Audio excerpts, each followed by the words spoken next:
And welcome to Voices of Truth, one-on-one with Hawaii's future, brought to you by the Kiwani Foundation. I'm Ehu Keikahu Cardwell, and here we are today on the beautiful windward side of Oahu. We have a very interesting guest on the show, so come on over with me and let's meet him. Ed, aloha. Aloha. Hey, oi, how are you? Kamaikai, and you? Good, thanks, Mike. Okay. Ed Gomes. And Ed, we're here in a very special place at the very beginning of something exciting, yeah? Tell us where we are. Well, we're in the Ahopua of Kailua. This area here was offered to us by a friend of ours. It's part of a men's group that I belong to. He's given us the opportunity to be a kahu here and develop it. We'll go more in depth about how this place came about and what our purpose is here. But if you'll pan out to the area, 2 months ago, this place was overhead in vines and California grass and shrubbery. So Ed, this was completely overgrown a couple of months ago, yes? Yeah, Didn't completely look overgrown. anything like it looks Nothing now. like this, nothing like this. Wow. So a lot of hand clearing, some help, and we've opened it up to a men's spa. Actually, the focus here is focused around the purpose of Kane and our position in the community, trying to build healthy relationships in the community for Kane with their families, with power structures in the community, to try and enhance our position in the community. So in saying that, we have a lot of, as you know, a lot of detractors to what the Hawaiian Kane means and what we've been led to believe we are. Okay, so Ed, we got viewers of Voices of Truth literally all over the world. So let's translate a few of those words you said. First of all, Kane is the word for man or male. Correct. And a pa is like, correct me if I'm wrong, but that's like a men's group.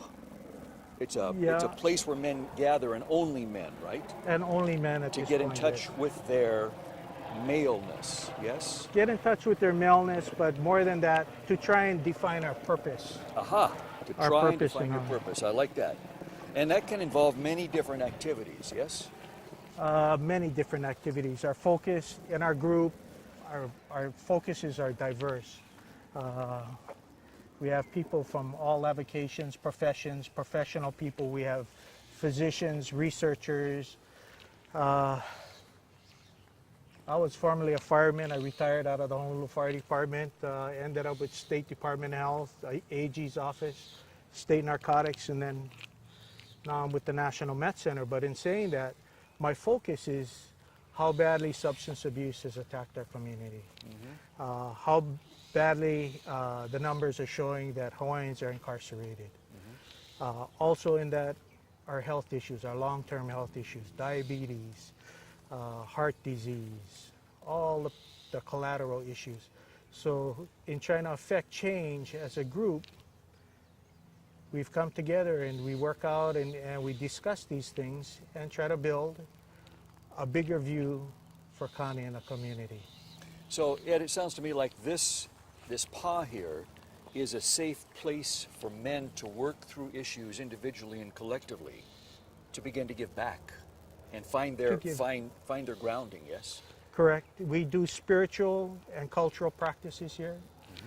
The group, we're all have the same focus and direction in practicing our cultural techniques, our cultural practices, our spiritual practices. It strengthens us, gives us a direction. Historically, Kane being separated from their historical purpose in the community, for us to be ingrained in a process of labor has actually detracted from where we truly were, where we were leaders in the community, where we had direction. So that distraction, no matter what economic strata we come on, that distraction has caused us to lose focus. And I've talked to many people. Like I said, my avocation or my vocation is with substance abuse in the National Med Center. You know, you talk to people that are directly affected by meth, homeless, incarcerated in the court systems. They really don't have a sense of purpose or hope. You talk to people that are making it out in a community that are you know, well off. They have family, they have whatever activities they're in. There's still that sense that the purpose there, as far as Hawaiian connection, is not there. Something is missing. Something's missing, and So the concept, pause go way back thousands of years. I mean, this is not a new thing, right? They had pause way back in ancient Hawaii. correct. Yeah. Correct. And as I look around this piece of land here, this paw, it seems to be. What strikes me is that it's kind of hidden. It's like a safe place that nobody can peer into, where the men can do their work amongst other men. Yes? That is correct. And basically, right now we're focused inward with our group. And when the time is right to open up, it'll open up. Exactly. But until that time, the men can come here, feel safe, be safe, to find themselves, to find that sense of purpose that you talked about. That is correct. And I think we continually redefine it and find out how we're going to affect that change. Like I said, that Hawaiian sense of place, that Hawaiian global view is what we're trying to create. So it's really a journey, isn't it? It is. It's a Hokai. It Yeah. started 2 years ago, and Yeah. Yeah. I always look for the new dawn, that new day, what's going to bring change and excitement for me the next day, and it hasn't stopped. That's great. It's been a great journey. So Ed, share with our viewers, if you would, what are some of the activities you have planned with the men in the Kane here in the PA?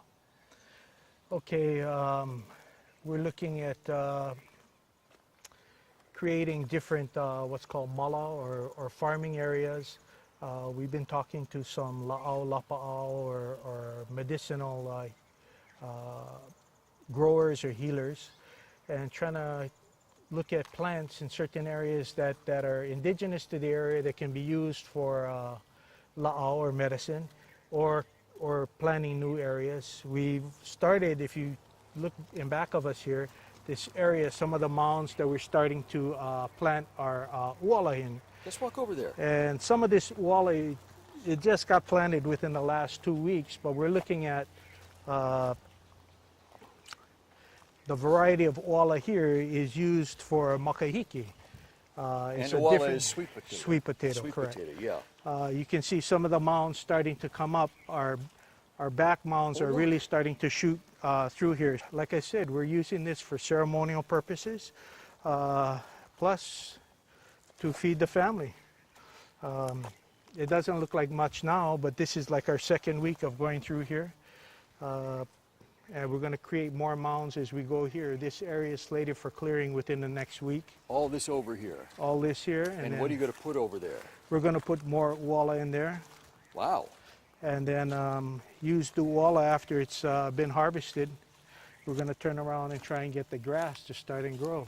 Wow. In through here for our paw. As you can see, maybe within the last 2 months, this area looked like this back area here. All this high growth. All this high growth, in 2 months' time, we've been able to keep it down and start to expand it a little bit. Wow. So, You guys did a lot of work, a lot of clearing. yeah, you know, Connie, we're mahi'ai along with Farmers. farmers, fishermen, Yep. warriors at the same time. So Yep. we're trying to express and keep those roles going. So really, Ed, you know, just the initial work of coming in here and clearing this area already begins to get men in touch, Kane's in touch with who they are. Again, get them back on the land, connected to the land, and the actions. Yeah, I call it recharging the Kanaka battery. I got that from Skippy. Put your hand in the ground, and it does something special. It really does. I mean, you get a connection. Like I said, it drives that sense of purpose. Yeah. We know what we were, we know where we're at, and we know where we want to go. Where you're going. Yeah. So, Yeah. The past, the present, and the future, Future. are all right here. Great. Great. How many in your paw? right now we have about 20. We have young ones. Some of our members, their children are involved. My 2 sons are involved. My middle 2 sons are involved. And We have some of us are kupuna age just about, so we have a pretty wide spectrum, but we try and practice what we preach. We believe in what we preach. Maybe preach is not the right word. Maybe we practice what we believe in. Right, what you rediscover. Right. Yeah. So what difference have you seen it make in the lives of some of the men, some of the kane in this pa, who are members of this? A very grounded approach, a very directed approach. People tend to be less, how should we say, I'm looking for a word, less scattered. They're more focused, directed. They enjoy what they do. As a group, we enjoy what we do. We're connected up with another Mua group on Maui. Actually, that was, I guess, the genesis for our group. And it's already starting to formulate, you know, different plans or different activities that have been planned out. This year is the 200th anniversary of the unification. Right, of the kingdom. We have pololu that have been sent to us from Puko'ola. Pololu being the are long spears. long spears, yeah. And that is the reason the Kanilua will be here on Sunday, is that we'll practice. They're ready for our protocols and our activities at Puko'ola come August. So the vision that has been created, not by me, by many people before me, is continuing to grow. Sam Ka'ai is one. Oh, yeah. Yeah. You know Sam's Oh, yeah. vision. So. Yeah. Yeah, we've had Sam on the show on Voices of Truth. He's phenomenal. But, you know, here's what I find inspiring is you've mentioned these other guys that have been doing this a long time. Now you guys are standing on their shoulders. What they have brought forward and brought forward from the people that inspired and brought them forward. Now you're standing on their shoulders, and there will come a day, yes, when you'll be giving it away to others, and people will stand on your shoulders. I look forward to that day. I really do. I look forward to that day. Now you don't look like the kind of guy that will ever retire. You're one of those guys that's going to die in the saddle like the rest of us. Yeah. Yeah. With my rubber slippers on. That's right. That's right. That's Keep on right. going. Yep. As long as they're guys who need to rediscover who they are and come to a safe place like this, you'll be here at the gate going, come on in, you're welcome, yes? Most definitely. For me, I've talked to a few of the guys. For me, the most exciting thing to happen here is to have somebody come on and begin his huakai, to stick his hand in the ground, to reinvigorate, to recharge his Kanaka battery. Yeah. And to say that I've made a life decision or I've changed my life's avocation or work and focus, and this is now my focus. In other words, standing on my shoulders. Yeah. That's the most exciting thing that could ever happen for me. You know, Ed, I was just going to ask you, I had asked you earlier, you know, what it's like, what the change has been for the men who come to this pa. What I want to ask you now is, what has been the change for you? What has this done for you?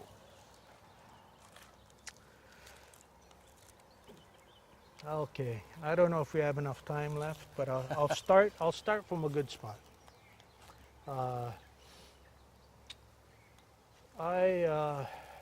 After I got out of high school, I went to live with family, cousins, friends on the Big Island, and there were a group of us that got together, and we lived in a house out in the coffee fields. We all worked in town, but some of the members of the group that used to come, one of them was Emmett Aluli, and it started opening that conscience for me about what it is to be Hawaiian, what it is, what we've lost, what is there to be gained. And it started a journey or inkling of an idea that sat in my mind. And 1974, I came back, got into the Honolulu Fire Department, and did reaching out to people in a much different way for 27 years. Retired from the fire department, said I was going to do woodwork, and really had no plan for what kind of woodwork I was going to do. And lo and behold, 9/11, 3 months after I retired, 9/11 occurred. And when that happened, there were people at the Department of Health, friends of mine, that said, how would you like to come to work for Department of Health and do hazmat work, which I was doing for the fire department. Ended up at the State Department of Health, the Hazard Evaluation Emergency Response Office. And worked there for a while, went over to the Attorney General's office doing environmental issues, and then finally moved over to state narcotics. But in going there, great bunch of guys. I mean, what their focus is, what they do is something that's always been a detriment to our community. They're trying to stem demand reduction, or actually supply reduction. They're trying to cut down the supply of drugs into Hawaii. But in doing the work, I got physically sick. I don't know why, but I just got physically sick. I was having a hard time. Actually, I had to go for an angiogram, number of other things. Just didn't feel well. And like I said, Andre brought me into this. I was sitting there one day, had a lot of time on my hands, turned on the TV, and Pono Souza. Yeah, Kapono Souza. Kapono Yeah. and Andre were talking on there, and I said, you know what? I got to find out more about this. Turned up, got the telephone number off the screen. Andre's thinking, now who's this guy calling me up? What kind of nut is calling me today? But he opened that door for me, he and Pono, and I got to thank him. My first journey or huaka'i with them was to go to Arizona. Oh, yes, to the men's prison. To the men's prison. Oh, yes. And that was eye-opening. That's where event. the Hawaiian men prisoners that committed crimes here in Hawaii had been shipped to prison in Arizona. All of a sudden, they're off their land, away from home, detached from their culture.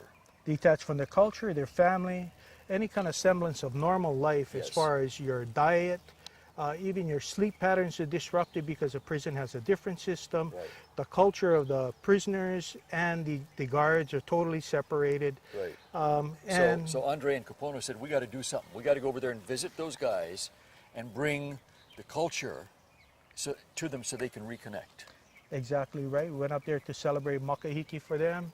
And that was the beginning of my huaka'i. And to this day, I don't regret one day of that journey. I've Not seen one the day. photos. It's awesome. It is incredible. Yeah. It's just incredible. Because you guys were standing out there dressed in malos. Yeah. And I mean, you could see that the prisoners, those guys got it. They immediately began to connect, and there was an immediate change began to happen, yes? Immediate change for me in terms of when we talk about Western practices, how we quantify that. Yeah.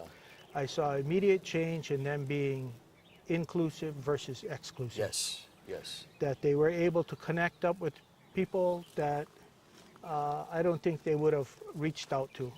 You're going there like that huaka'i to the prison in Arizona must have been certainly a trial by fire. It was. There were times there where my personal safety may have been in question. I say that just because knowing where I came from, being a narcotics Yes. investigator and being in the prison and having the guards say, you know what, the module, you guys take care of the module. We're not in here. But even though they may have questioned what I did and where I did, I never felt unsafe. Yeah. I never felt unsafe. 'Cause You know, you were connecting on a much deeper level than that, yes? Yeah. some of those boys have come home. The opportunities for them to reintegrate into the community is not in place. They tend to recidivize because there's nothing there to hold them in a good position at all. So Ed, you know, it sounds to me like this PA here would be a wonderful opportunity for guys just like that to begin to reintegrate, get back in touch with other men, with other Kane, with their culture, with the Aina, the land, yes? Aye, very Yeah. much so, very Yeah. much so. If we want to talk about this Aina, how we got to be here, a very close friend of mine from high school, Hawaiian boy, related to Kahuna going back for ages and ages, lives here on this Aina, and has offered it to us as a way of healing.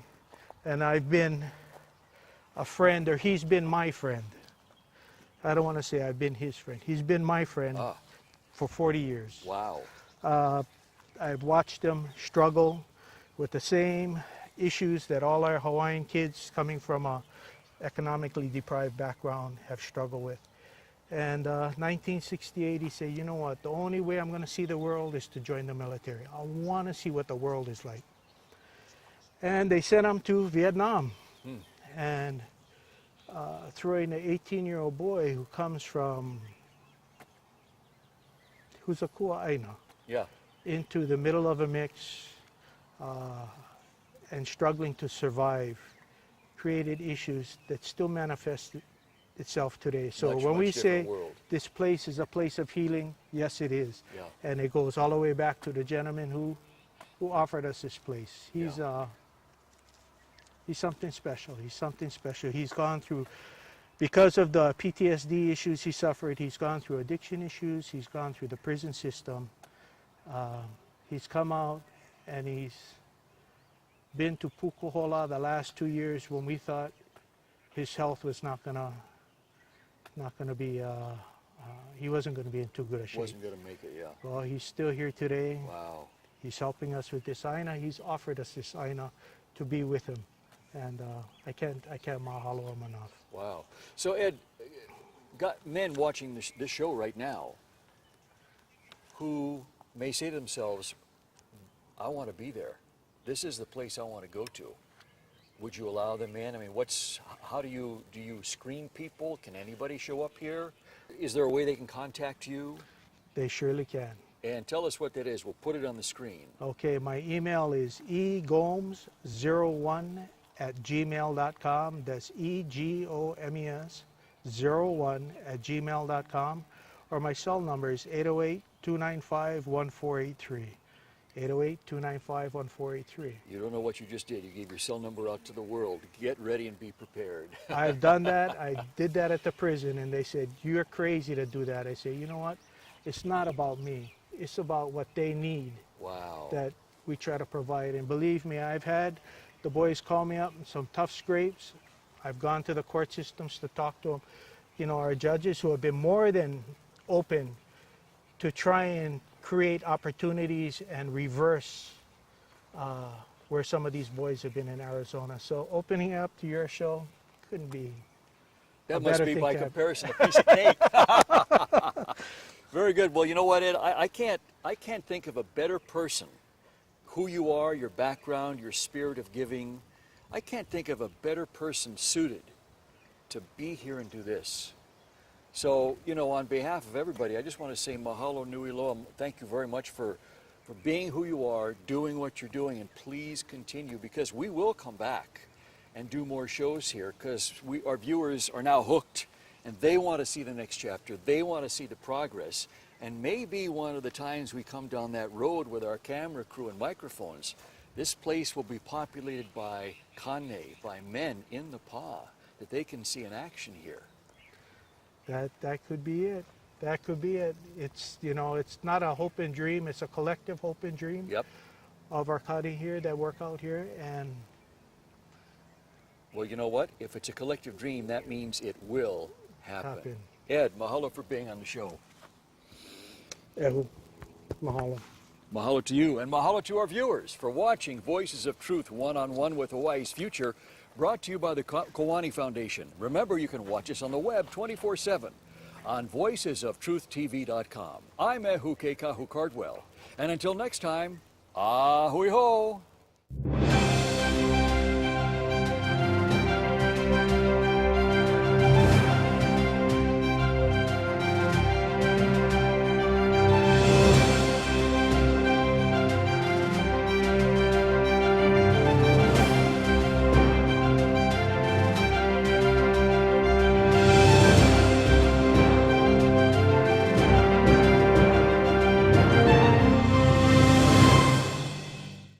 Mahalo for watching Voices of Truth One-on-One with Hawaii's Future.